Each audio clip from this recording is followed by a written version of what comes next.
I think that His Excellency Wang Yi's visit and the subsequent announcement in these three sectors is very opportune because it coincides with the culmination of the first phase of the China-Pakistan Economic Corridor, which lasted from 2014 to 2024. And the second phase of CPEC, which will be categorized, as His Excellency Wang Yi said, small and beautiful projects, can have immense agricultural impact, particularly for the regions which have also had a lot of floods, where farmers have been at the receiving end. So that agricultural revolution that Pakistan has been waiting for, I think can happen through collaboration with the Chinese, private sector collaboration, as well as industrial zones. Because one thing that we have yet to see is special economic zones and major Chinese industries relocating to Pakistan. So I think these two things are very important. And as far as mining is concerned, of course, Chinese companies are already in mining in Pakistan. Saindak project in Balochistan, the copper mine project, is case in point. And now they're also going to be beginning mining in Siah Dik, which is next to Saindak. But I would say that industrial cooperation and agriculture is something that can really reap dividends for Pakistan's economy. I think that the biggest impediment in regional connectivity or extending CPEC to Afghanistan, as has been discussed, is the elephant in the room, and that is TTP operating freely in Afghanistan and at the cost of Pakistan's interests and the cost of a lot of lives.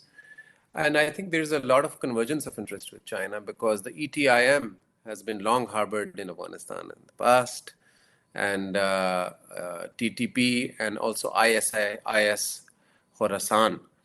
And they all are first cousins of each other, frankly. So that commitment that Afghanistan had made, that the interim government had made, that it will not, Afghan territory will not be used for any nefarious activities in its neighborhood, has yet to be kept. So I think that is something that China and Pakistan can jointly press on and are pressing on. I think once that is done, I think that will open the gateway for immense cooperation. And I think that the Wakhan Corridor is it's on a silver platter in front of us as a great connectivity for China, Pakistan, and the Greater Belt and Road Initiative, because Wakhan also connects with Central Asia. So I think that that connectivity, Afghanistan can really serve as a major connector and be a natural partner for the China-Pakistan Economic Corridor. But this prerequisite of eliminating that concern of Islamabad and Beijing of terrorism, because those TTP terrorists are also attacking Chinese here. So let's be very clear on that. But interestingly, they do not target the Chinese in Afghanistan. So obviously there's a political veneer, and it's laced with a lot of geopolitics, because the Chinese operating in Afghanistan are very safe. But those same TTP which are based in Afghanistan, they are targeting foreigners and civilians and security forces in Pakistan. So I think that has to be dealt with an iron fist and neutralized. I think that the question is not if, but when Afghanistan will be able to do it. Also, there are question marks on the writ of the state in all corners of Afghanistan, how much sovereignty the Afghan government really has over all of its territory, because there are areas which have been outsourced to militias, loosely linked militias and warlords, and that assumption of total control and being in the driving seat is perhaps overrated. But I think that is the core interest of Pakistan, that has to be addressed. And I think that the Afghanistan Taliban, apart from if they want to be accepted internationally, also I think they have a lot of debt to repay to Pakistan, because at a time, and that I think that is very important, right? Because when they were in the uh, doghouse, for lack of a better word, it was Pakistan who was hosting them. And Pakistan was hosting them confidently as a part of this understanding that they will be stakeholders in Afghanistan in the future.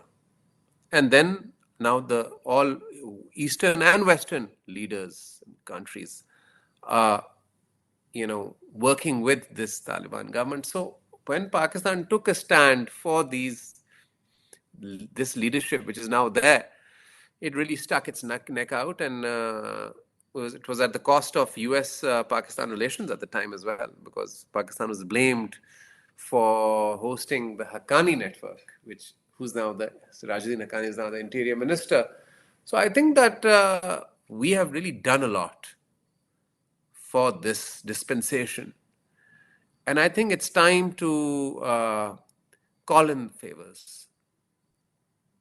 And I think that because rather than serving our interests, this is it's becoming counterproductive. That the terrorist incidents have exponentially increased, and now it's in KPK.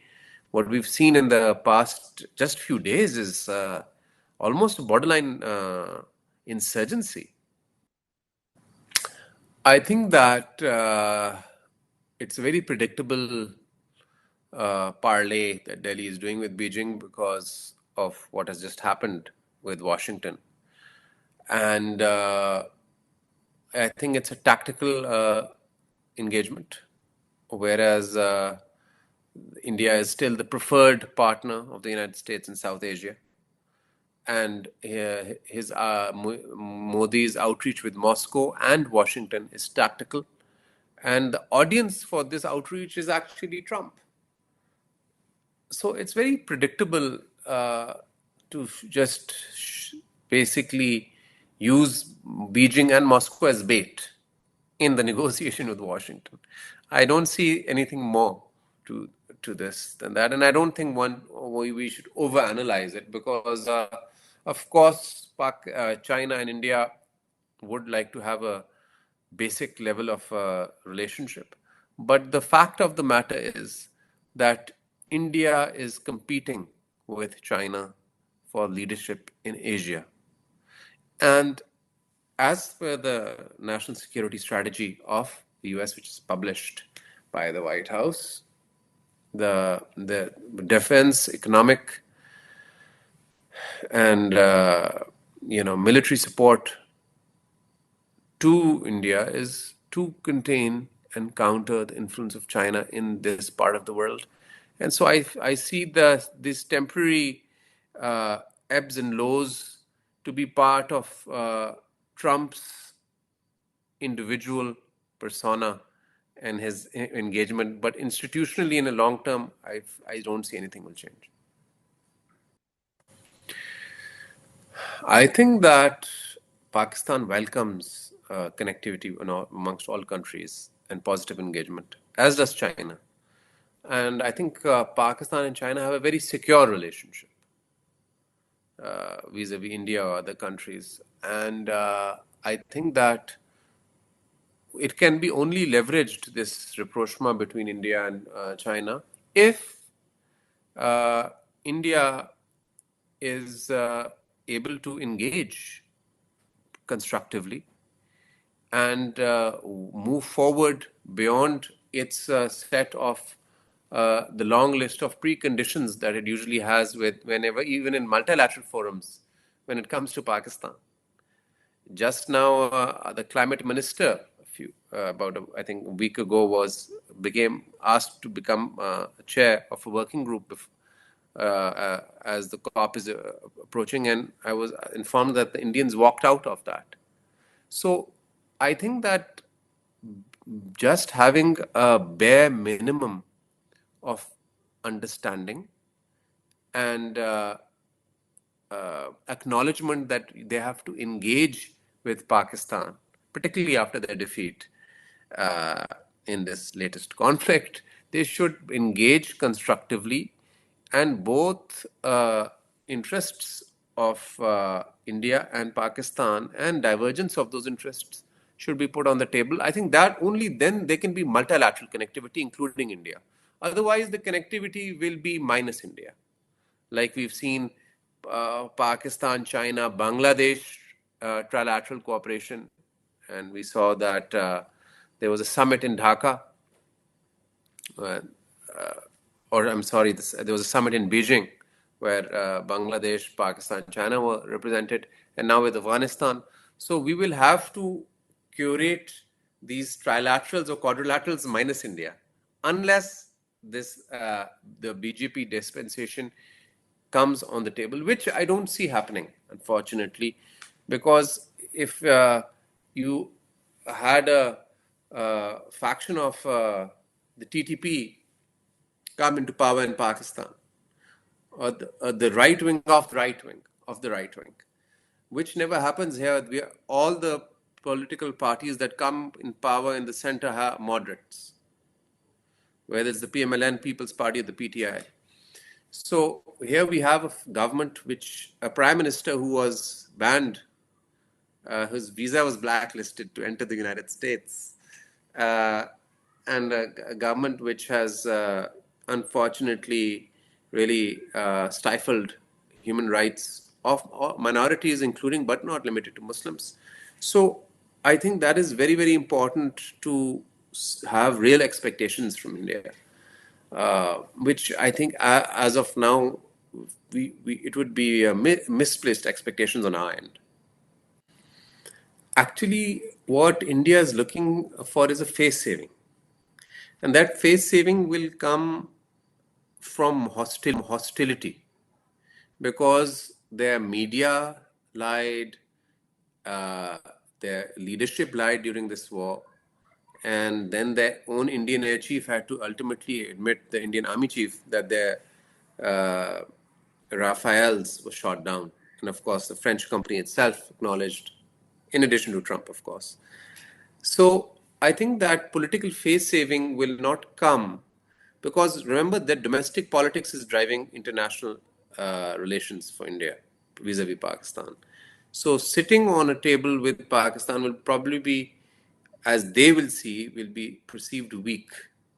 So I think that China can definitely play a very constructive role, and we've seen China playing a role of a bridge builder, whether it's the bringing the Palestinian factions together in China, or whether it's the very historic rapprochement between Iran and Saudi Arabia, because we've seen countries in the West playing them off each other.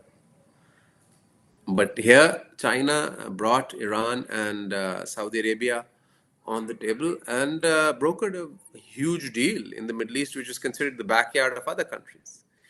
So I think that China has no baggage per se, and can play a very important role of brokering,